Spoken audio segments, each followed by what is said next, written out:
बच्चू कडूंनी काय करावं हा त्यांना घटनेने दिलेला अधिकार आहे. शिवसेनेत जावं का जाऊ नये, परंतु बच्चू कडूंची भूमिका ही निश्चितपणाने शेतकऱ्यांच्या बाजूची होती आणि आता ते सत्ता पक्षाकडे कसं चालले मला काही कल्पना नाही, परंतु त्यांनी कुठं जावं हा त्यांचा राजकीयदृष्ट्या त्यांच्या स्वतःच्या निर्णयाचा भाग आहे. पण त्यावरून संजय राऊत असं म्हणतात त्यांनी हा निर्णय फक्त आमदारकीसाठी घेतला. नाही, कशासाठी घेतला तो तुम्हाला बच्चू कडूंना विचारलं तरच कळेल, मला नाही सांगता येत कशासाठी घेतला.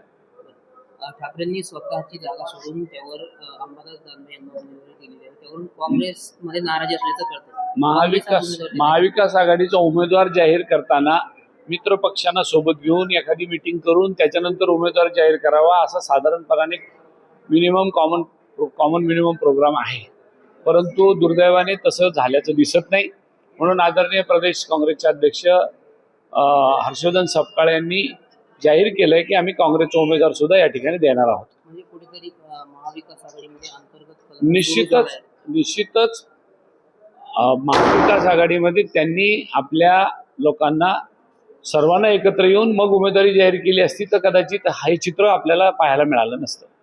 आणि काँग्रेस पक्षाचं असं म्हणणं होतं की उद्धव ठाकरेंनी जर जागा लढवली असती तर त्याला काँग्रेसचं सपोर्ट असतो. निश्चितच जर पवार साहेबांनी लोकसभा लढवली त्यावेळेला काँग्रेसच्या हायकमांडने सांगितलं पवार साहेब स्वतः लढताय, आपण 2 पावलं मागे सरकलं पाहिजे.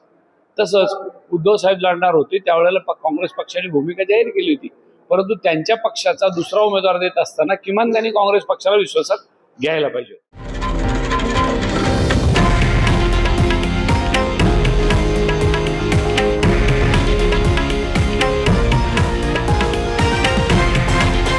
हे आहे देशातील नंबर 1 न्यूज नेटवर्क आणि आपण पाहत आहात TV9 मराठी, एकमेव.